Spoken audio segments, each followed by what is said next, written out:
Welcome back. आप देख रहे हैं अपना पाकिस्तान। मैं हूं उस्मा और उमे राहिल मेरे साथ मौजूद हैं। बात हम कर रहे हैं कि मौसम जब बदलता है तो हमारी स्किन की कंडीशन भी बदल जाती है, हमारे बालों का टेक्सचर भी बदलने लगता है। तो बदलते मौसम के साथ अपना हम ख्याल किस तरह से रख सकते हैं।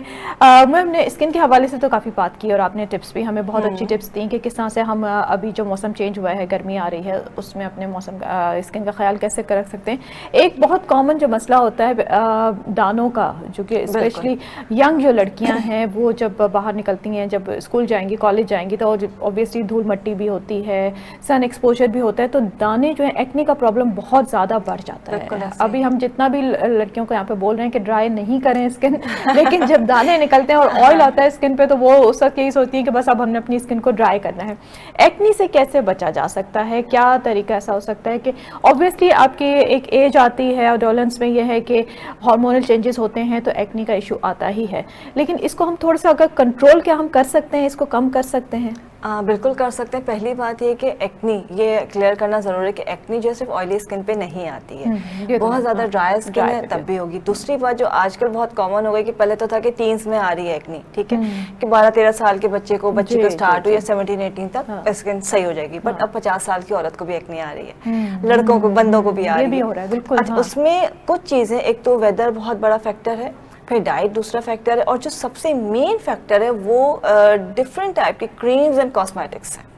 हम लोग इस्तेमाल तो करते हैं, वो कहते हैं कि नहीं नहीं हमने तो किया था कुछ नहीं हुआ, बट वो लो क्वालिटी कॉस्मेटिक्स या बहुत जल्दी रिजल्ट देने वाली प्रोडक्ट्स जो है ना वो एक्ने को प्रोड्यूस करती है।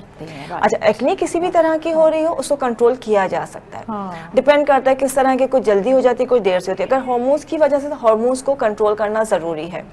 सेकेंड ये कि आपने ऑयल कंट्रोल करना है। ऑयल कंट्रोल करने का मतलब ये नहीं कि ड्राई करना है, ऑयल कंट्रोल बैलेंस करना है। अगर किसी को बहुत ज्यादा एक्ने है तो उसमें सबसे जो अच्छी चीज है वो tea tree oil. Tea tree oil easily मिल जाता है, आपने उसको अप्लाई करना है ऑन, मतलब जस्ट स्पॉट के तौर पे एक्ने के ऊपर लगाना है। और दूसरी चीज़ है मुल्तानी मिट्टी। मुल्तानी मिट्टी का अगर आप फेस पैक लगाते हैं और अगर उसमें थोड़ा सा शहद मिला लें, मतलब जो आप उसको पेस्ट बना रहे हैं, मास्क बना रहे हैं, उसको पानी के बजाय शहद के साथ बना लें। और किसी के अगर बहुत ज़्यादा एक्ने है तो वो टोमेटो पेस्ट उसमें ऐड कर लें। अच्छा, टोमेटो पेस्ट। हाँ, अच्छा, वो क्या होगा कि आपके पोर्स को भी मिनिमाइज करेगा और आपकी एक्ने को फौरी तौर पे दबा देगा। अच्छा, लेकिन अगर इंटरनल इशू है, आपका स्टमक का कोई इशू है, तो आपको एक्ने लाजमी निकलेगी। लिहाजा फिर वही बात आ जाती है कि आपकी डाइट अच्छी होना ज़रूरी है, आपका जो स्टमक है, आपका जो डाइजेस्टिव सिस्टम है वो प्रॉपर होना ज़रूरी है। अगर आपको कॉन्स्टिपेशन है, अगर आपको हार्मोन्स का इशू है, तो आप कुछ कर लें, कुछ लगा लें, आपको फिर एक्ने निकल आएगी, फिर आ जाएगी। लिहाजा ये जो दोनों चीज़ों का आपने मतलब साथ साथ लेके चलना है कि आपने इंटरनल भी अपने आप को देखना है और आपने जो एक्सटर्नल है, टॉपिकली आपने टी ट्री ऑयल लगाना है, मुल्तानी का पैक लगा सकते हैं। टमाटर जो है वो बहुत अच्छा होता है, लेकिन किसी किसी को टमाटर से एलर्जी हो जाती है, ये भी होता है, इचिंग भी हो जाती है। और जो सबसे बड़ी बात है कि आप खुद देख लें, अगर एक दफा में आपको पता चल जाएगा कि अगर आपको सूट नहीं करा तो फिर आप वो चीज इस्तेमाल करना। इसमें बहुत आसान है, जिसको एक्ने किसी भी तरह की निकल रही है, आपने सिर्फ एलोवेरा जेल लेना है, प्योर एलोवेरा जेल ले लें, उसमें थोड़ी सी आपने हल्दी डालनी है, टी ट्री ऑयल डालना है और जरा से फ्यू ड्रॉप्स शहद के डालने हैं, और इसको जो है रात को सोते वक्त आप एज अ क्रीम लगाना शुरू कर दीजिए, तो आपकी एक्ने कंट्रोल होना शुरू। घर की ही आपकी एक होममेड आपका मॉइस्चराइजर बन जाएगा जो आप यूज कर सकते हैं। और क्रीम्स की बात आपने बहुत अच्छी की। एक अक्सर ये भी प्रॉब्लम होता है कि किसी आपकी दोस्त ने कोई कॉस्मेटिक यूज किया है, कोई क्रीम यूज की है, फेस वॉश यूज किया है, उसको सूट कर गया, अच्छा आपको लगा तुम्हारी स्किन बड़ी अच्छी हो रही है, क्या यूज कर रही है, उसने जो बताया वो आपने खुद भी इस्तेमाल करना शुरू कर दिया, जबकि ऐसा नहीं होना चाहिए। आपने स्किन को देखते हुए और फिर चीजें इस्तेमाल करें, जरूरी नहीं है कि एक किसी को अगर वो सूट कर रही है चीज़ वो आपको भी करे। उसमें आप क्रीम की बात करें, यहाँ पे तो लोग पूरा प्रिस्क्रिप्शन जो है ना उठा के एज इट इज यूज कर लेते हैं। अच्छा, ये जो मेडिसिन आपने दी है, ये मेरी बहन को भी यही कंडीशन है, या मेरी दोस्त को भी वो भी यही कर ले, तो ऐसा नहीं हो सकता।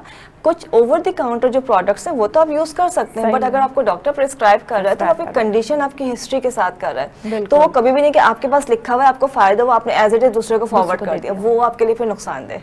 और ये भी नहीं होता कि डॉक्टर ने अगर आपको एक दफा लिख के दिया तो वो एक सर्टेन पीरियड ऑफ टाइम के लिए होता है कि वो आपको 1 महीना या 2 महीने यूज करनी है, उसके बाद वो चीजें चेंज करनी है। एग्जैक्टली ऐसे हम लोग क्या करते हैं, ले लिया, अब पूरा साल वही रूटीन रखनी है। अच्छा, ये बड़े मजे का होता है कि आप पूरा साल तो छोड़े, 2 महीने में फायदा हो गया। फिर उन्हें अभी एक इत्तेफाक से एक पेशेंट ऐसी आई थी, वो 3 साल पुरानी पेशेंट थी। मैंने कहा आप तो आई नहीं, कह लेंगे ठीक हो गई थी, फिर जब होता मैं दोबारा निकाल के कर लेती थी, फिर होता मैं फिर कर लेती थी, छोड़ देती थी और खुद ही। मैंने कहा 3 साल से वो खुद ही कर रही थी। अब उनको कुछ चीजें नहीं मिली, जब प्रोडक्ट, तो फिर वो आएंगे अब क्या करूं, मैं कहा शुक्र खत्म हो गए, प्रोडक्ट ही खत्म हो तो ये भी करते हैं लोग कि अब चलो एक चीज आ गई, इससे फायदा हो गया, वो लाइफ टाइम आपका चलता रहेगा। तो ऐसा नहीं होता। ऑब्वियसली आपकी स्किन को जो है वो केयर की ज़रूरत होती है। या तो आप शुरू से ही अपनी रूटीन ऐसी रखें और अपनी स्किन को इतना हेल्दी रखें कि आपको डॉक्टर के पास जाना ही ना पड़े, क्योंकि हम लोग शुरू में ख्याल नहीं रखते हैं और उस टाइम डॉक्टर के पास जाते हैं जब बिल्कुल हालात जो है बिगड़ चुके होते हैं। खैर, दानों के ऊपर हमने बात की। एक और इशू जो होता है कि पिंपल अगर ठीक भी हो जाए तो निशान रह जाए।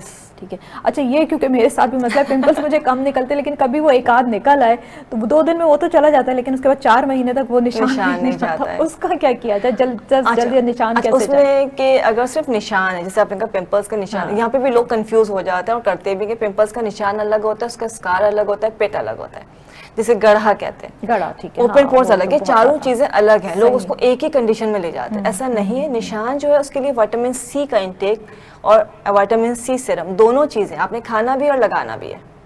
तो आपका निशान जो है, जो एक्नी की वजह से किसी भी चीज़ से, लाइक मच्छर ने भी काटे तो आपको निशान रह जाएगा, तो वो बॉडी के अंदर विटामिन सी कम होता है, तो वो उसका कोलाजन बनना कम हो जाता है। तो जब आप विटामिन सी का इंटेक बढ़ा देते हैं तो आपके निशान नहीं बनते हैं, आपको कुछ भी फॉर एग्जाम्पल हीलिंग आपकी बढ़ जाती है। दूसरा, अगर एक्नी की वजह से हो रहा है, अगर उसको आपने खुरच दिया है या नोचा है या ब्लैक हेड निकाले, तो वो आपको गढ़ा बन जाता है, वहाँ पे होल सा हो जाता है, वो ओपन पोर्स नहीं होते हैं। ओपन पोर्स एक अलग चीज होती है। उसके लिए फिर हम जो है ना डर्माजेट या माइक्रोनीडलिंग करते हैं, या कुछ ऐसी क्रीम्स आती हैं वो आप लगा सकते हैं। और सबसे अच्छा इसके लिए खीरा बहुत अच्छा है कि खीरे को काट के उसका मसाज करना शुरू कर दे, तो वो ग्रेजुअली, जल्दी तो नहीं बट ग्रेजुअली जो है वो गड़े भरना शुरू हो जाए। मैं गढ़ों की बात कर रही हूँ। दूसरी चीज होती है मुर्दार संग होता है। मुर्दार संग एक पत्थर होता है और पंसारी के पास मिल जाता है, उसका पाउडर बना के आप लगाना शुरू कर दें, लेकिन उसको भी बहुत एहतियात से लगाया जाता है। अगर आप उसको ज्यादा लगाएंगे, रगड़ेंगे तो आपको स्क्रैच पड़ जाएगा, वो बहुत तेज होता है। आप उसको लगाना शुरू करते हैं तो आपके स्किन को भरना, हील करना शुरू कर देता है, जो गढ़े होते हैं वो उससे भर जाते हैं। ओपन पोर्स के लिए टोटली डिफरेंट चीज है कि आपने ऑयल कंट्रोल करना है, आप टोमेटो जूस लगा सकते हैं, आप मुल्तानी मिट्टी लगा सकते हैं, जो मैंने आपको स्प्रे बताया वो स्प्रे कर सकते हैं, आप राइस वाटर लगा सकते हैं, तो वो पोर्स को श्रिंक कर देता है। क्योंकि पोर्स भी अगर आप ओपन पोर्स हों तो वो भी बहुत बुरे लगते हैं, क्योंकि वो बुरे भी लगते हैं और फिर ये कि क्योंकि ओपन होते हैं उनमें जर्म्स भी ज़्यादा जा रहे होते हैं, वो भी एक्नी को जो है बहुत ज़्यादा फैलने में उसकी मदद करते हैं। अच्छा, थोड़ा सा अब हेयर की तरफ अगर आ जाएं, मौसम चेंज हो रहा है, अब बालों में एक तो पसीना आना शुरू हो जाता है, उसकी वजह से ऑयलीनेस बहुत ज़्यादा होने लगती है, और मसला ये होता है कि आपका स्कैल्प जो है वो ऑयली हो जाता है, नीचे से बाल आपके ड्राई हो रहे होते हैं। बिल्कुल ऐसा ही है। तो इसमें क्या करना चाहिए, किस तरीके से अपने स्कैल्प को हम किसान, क्योंकि अक्सर लोग जो है सर को कवर भी करती हैं लड़कियां, हिजाब लेती हैं, उसमें पसीना बहुत आता है, और जब आपकी वही बात है कि रूट्स आपकी वीक होना शुरू होती हैं, हेयर फॉल भी स्टार्ट हो जाती है। अच्छा, पहली चीज़ कि पसीना ज़र से जब जो हिजाब लेती हैं उनको फिर ज़्यादा कंडीशन होती है, जिनके बाल बहुत ज़्यादा घने होते हैं उनको भी ये प्रॉब्लम होता है। तो उसमें अपने डेली शैम्पू यूज़ नहीं करना है, या जो अपना नॉर्मल जो केमिकल फ्री या सल्फेट फ्री शैम्पूज होते हैं वो यूज़ करने हैं, माइल्ड शैम्पूज होते हैं। अच्छा, दूसरा सबसे बेहतर रहता है कि रोज़ाना दिन में 1 से 2 बार प्लेन वाटर से अपने स्कैल्प को वॉश करें, उस तरह से वॉश करें। किसी के अगर बहुत ज़्यादा ऑयली स्कैल्प है, बहुत ज़्यादा ऑयल हो रहा है, चिकनाई आ रही है, तो उसके लिए ऑयल कंट्रोल शैम्पूज आते हैं, वो इस्तेमाल करना शुरू करें।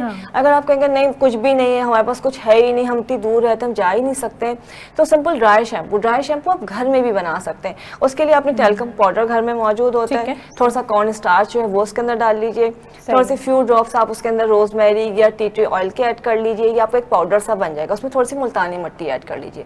ये 4 चीजों का आपने मुल्तानी मिट्टी करके उसको पाउडर सा, वो बिल्कुल पाउडर। अच्छा, इस पाउडर को आपने क्या किया, किसी जैसे जिसमें पाउडर के जो बॉक्सेस होते हैं उसमें डाल लें, जैसे आपने पूरे रूट्स में स्प्रिंकल किया और खूब मसाज किया और उसको कंगा कर दिया, वो सारा ऑयल एब्जॉर्ब कर देगा, उसको धोने की जरूरत भी नहीं होती। वो ड्राई शैम्पू होता है, जिनके घरों में पानी नहीं आता उनके लिए बहुत अच्छा होता है। आपके बाल बिल्कुल, या जो रोज अपने बाल जो है धोना नहीं चाहते वो कर सकते हैं। और रेगुलर स्कैल्प का मसाज ये सबसे इंपॉर्टेंट है। अगर आप रेगुलर स्कैल्प का मसाज करते हैं, आपको खुद अंदाजा होगा कि आपकी हेयर ग्रोथ अच्छी हो जाएगी, आपकी डैंड्रफ खत्म हो जाएगी, आपकी ब्लड की सर्कुलेशन की वजह से आपका जो स्कैल्प है वो बिल्कुल नॉर्मल कंडीशन में आएगा, ना उसमें ज़्यादा ऑयल आएगा, ना उसमें ज़्यादा ड्राइनेस होगी। अच्छा, ऑयलिंग का भी थोड़ा सा बताइएगा कि हम लोग ऑयलिंग करते हैं तो एक तो बहुत ज़्यादा ऑयल लगा लेती हैं, ठीक है, लड़कियां, और वो इतना ज़्यादा कि वो जब धोएंगी तो भी वो नहीं निकलता, तो कितनी क्वांटिटी में और कितने टाइम के लिए ऑयल जो है उसको यूज़ करना चाहिए? देखिए ऑयल तो जितना लगाते हैं उसका उतना ही फायदा है, ऐसे जैसे आप ग़िज़ा दे रहे हैं, लेकिन वही अपनी कंडीशन देखते हैं। अगर आपका स्कैल्प बहुत ज़्यादा ऑयली है, उसमें आप ऑयल भर देंगे तो आपके पोर्स जो उसका वो कहते हैं बिल्कुल आपका स्कैल्प ब्लॉक हो जाएगा, उसके पोर्स जिससे बंद हो जाएंगे और उसके बाद क्या होगा, आपके डैंड्रफ बनना शुरू हो जाएगी।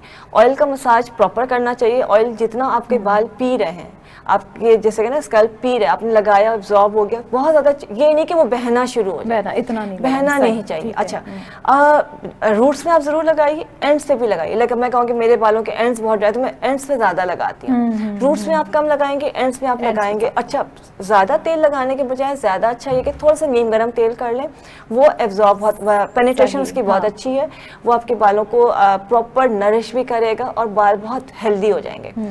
अगर मसाज अच्छी तरह से करना है, अगर आप प्रॉपर टाइम दे सकते हैं और डेली वॉश, घर में पानी का मसला नहीं, डेली वॉश कर सकते हैं, उसको मैनेज कर सकते हैं, बाल बहुत ज़्यादा ख़राब हैं तो फिर आप डेली ऑयलिंग करें या ऑल्टरनेट डेज में करें।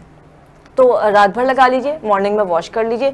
नहीं टाइम सुबह सुबह अर्ली आपको जाना होता है, सुबह उठ के इतनी जल्दी शावर लेना मुश्किल है, तो फिर नहाने से 1 घंटा पहले लगा लें। 1 घंटा तो आप 1 घंटा लाजमी लगाना चाहिए। आपके पास ये भी टाइम नहीं तो आपने थोड़ा सा नीम गर्म करके तेल लगाया, उसके बाद शावर कैप पहन लिया, हॉट टॉवल लपेट लिया, तो 15 मिनट के बाद आप शावर ले लीजिए। क्योंकि मकसद ये है कि वो एब्जॉर्ब होना जरूरी है कि रूट्स में जाके अपना काम करना शुरू करें। बहुत शुक्रिया उम्मे, बहुत अच्छी बातचीत रही है। आई एम श्योर कि आप लोगों ने जो भी टिप्स तो मैंने दी हैं वो बहुत अच्छी टिप्स हैं, उनको आप इस्तेमाल कीजिएगा जिस तरीके से इन्होंने बताया है उसी तरीके से। इंशाल्लाह फिर आपसे मुलाकात होगी, फिर आइएगा कुछ अच्छी टिप्स के साथ, अच्छी बातों के साथ। और इसके साथ ही प्रोग्राम का वक्त भी यहाँ पे ख़त्म होता है। आप लोगों से इजाज़त चाहूँगी, कल दोबारा मुलाकात होगी, लेकिन जाने से पहले आपको याद कराती जाऊँ कि फेस्ट टीवी नेटवर्क से जुड़े रहने के लिए हमें लाइक कीजिए, सब्सक्राइब कीजिए और बेल आइकन का बटन ज़रूर दबाइए। हमें फॉलो कीजिए इंस्टाग्राम, ट्विटर एंड फेसबुक पे। अपना बहुत ख्याल रखिए। उस्मा अख्तर खान जी को इजाज़त दीजिए। अल्लाह हाफिज़।